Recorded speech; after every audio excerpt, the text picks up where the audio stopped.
For 12 long years, Hollywood's most famous ex-wife stayed silent. But on April 18th, the moment her daughter Suri blew out the candles on her 18th birthday, that silence stopped being a choice. It became a weapon. For over a decade, you've seen the smiling photos of Katie Holmes walking in New York. You've seen the classy magazine covers. But behind closed doors, the reality was much darker. Industry insiders revealed that Katie wasn't just being private, she was trapped in what lawyers call an ironclad agreement, a terrifying legal cage designed by Tom Cruise's team to keep his secrets buried. The terms were simple but brutal. Keep your mouth shut about Scientology or lose your daughter. However, that threat had an expiration date. Tom's legal control over them was entirely based on child custody laws. As of right now, Suri is legally an adult. The $400,000 a year child support payments have stopped. The custody leverage is gone. The wall that protected the Top Gun star is crumbling. At 45, Katie Holmes has survived the waiting game. Now the ticking clock has finally hit zero, and for the first time since 2012, she has absolutely nothing left to lose. To understand how tight the leash eventually became, you have to look at how it started. It wasn't fate. It wasn't a chance meeting at a party. According to deep investigations, it was a casting call. Before Katie ever walked into the room, the role of Tom's wife had allegedly been pitched to several other young Hollywood stars. Reports suggest that famous actresses were vetted but ran the other way. They sensed that this was a contract, not a romance. But Katie was different. She was young, impressionable, and had a childhood crush on the movie star. Once she was selected, the machine turned on. The transformation was terrifyingly fast. Within weeks, the bubbly girl next door from Ohio completely vanished. In her place stood a polished, silent figure who dressed exactly how she was told. Her jeans and sneakers were thrown out. They were replaced by high-end designer gowns and heels that she wore even to the grocery store. But the wardrobe change was just the surface. The real control happened behind the scenes. Suddenly, Katie was never alone. She had a new best friend assigned to her by the organization. This chaperone went everywhere with her, standing just out of frame during interviews. If a reporter asked Katie a question, she would often look at this minder before speaking. Sometimes the minder would even answer for her. It was the classic love bomb technique, overwhelming her with attention, private jets, and luxury until she was isolated from her real friends and family. She wasn't just falling in love, she was being reprogrammed. April 2006. Just days before the baby arrived, a delivery truck pulled up to the Beverly Hills mansion. It didn't bring flowers or gifts. It brought large professional signs with a strict command. Be silent and make all physical movements slow and understandable. This was the beginning of the silent birth. According to the rules, the delivery room had to be a quiet zone. Doctors were not allowed to say push. Nurses could not whisper comforting words. If there was a complication, the medical team had to use hand signals. The belief was that spoken words during pain create recordings in the baby's mind that cause trauma later in life. Katie could scream if she needed to, but the people around her had to remain stone-cold silent. But the silence didn't end in the delivery room. Reports claim that after the birth, the mother and child were kept in a quiet environment. Some sources even say parents were discouraged from speaking to the newborn for 7 days. Once the baby was born, the control over Katie's life tightened into a stranglehold. She was never alone. A woman named Jessica Feshbach, a high-ranking member of the organization, was assigned as Katie's new best friend. In reality, Jessica was a handler. During interviews, reporters noticed something chilling. If someone asked Katie a question, Katie would look at Jessica. Often, Jessica would answer for her. In one famous interview with W Magazine, the reporter described Jessica acting like a human shield, monitoring every word Katie said. Katie's old life was systematically erased. Her original manager was fired. Her old agent was let go. Her friends from before the marriage were slowly cut off. Inside the fortress, she was surrounded entirely by staff chosen for her. She had zero privacy. Her phone calls were monitored, her emails were checked. She was the most famous woman in the world, but behind the gates, she was living in a prison designed to look like a palace. And she was beginning to realize that she was being watched by more than just the cameras. But the cameras weren't the real reason Katie finally snapped. The true terror was a specific date on the calendar. Suri had just turned 6 years old. In the outside world, 6 is just first grade and playgrounds. But inside Tom's world, 6 is a recruiting age. Katie discovered that Tom was planning to send their daughter away to a place called the Sea Org. This isn't like a summer camp. It is the hardcore paramilitary wing of the church. Members wear naval uniforms and work around the clock. But the most terrifying part is the paperwork. To join, you don't sign up for a few years. You sign a contract for 1 billion years. According to their beliefs, you are promising your soul to the organization for this life and every life after it, forever. Katie was reportedly petrified that Suri was about to be shipped off to a training ship called the Freewinds. She realized her little girl would be indoctrinated, separated from her parents, and turned into a soldier for the church.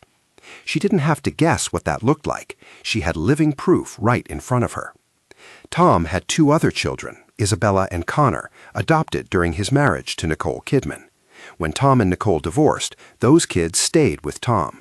They were raised in the church, and the result was Katie's worst nightmare come to life. Isabella and Connor stopped calling Nicole Mom. They didn't even speak to her. In the eyes of the church, Nicole was now a suppressive person, or an SP. This is a label given to anyone who criticizes the group. The rules are strict. If someone is an SP, you must cut them out of your life completely. Katie watched Isabella and Connor treat their own mother like a stranger. She realized that if she didn't get Suri out now, that would be her future too. Suri would eventually be taught to hate her. She would be taught that her own mother was an enemy. The clock was ticking. If Suri signed that contract, or if the indoctrination went any deeper, Katie would lose her daughter forever. She knew she couldn't just ask for a divorce. Tom would never let Suri go.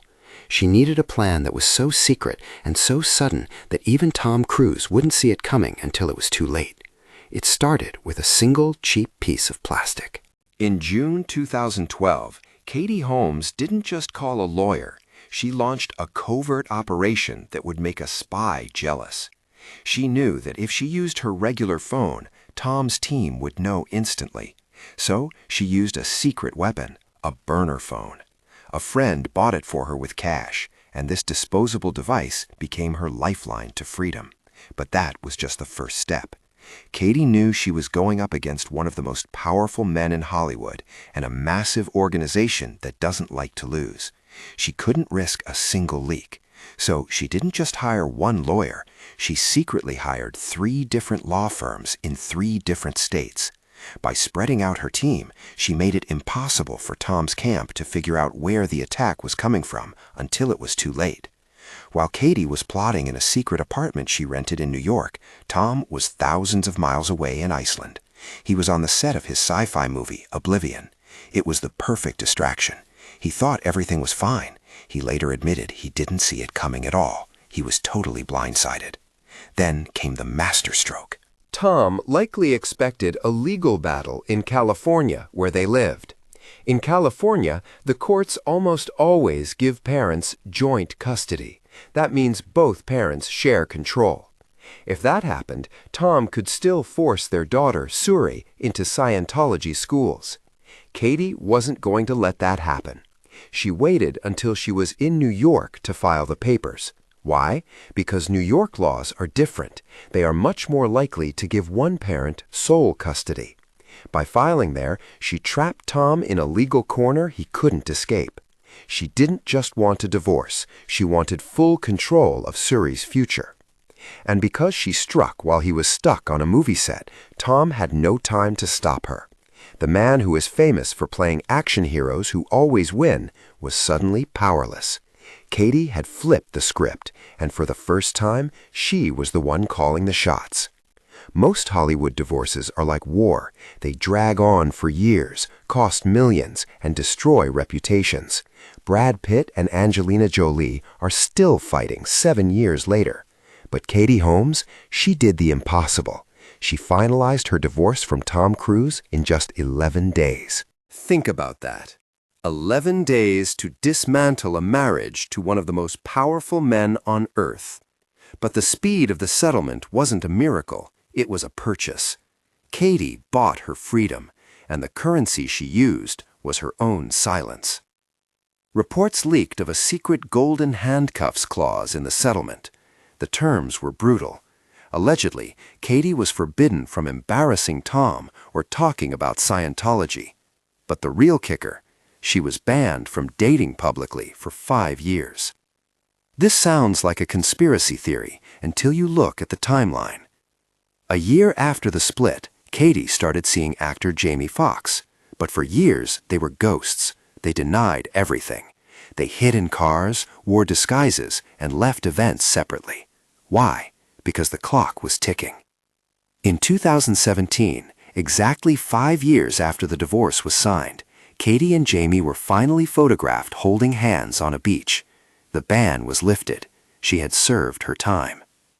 But the financial sacrifice was even bigger. Katie had a prenup, but she could have fought for half of Tom's $250 million empire. She didn't. She walked away with zero spousal support. Instead, she accepted just $400,000 a year in child support.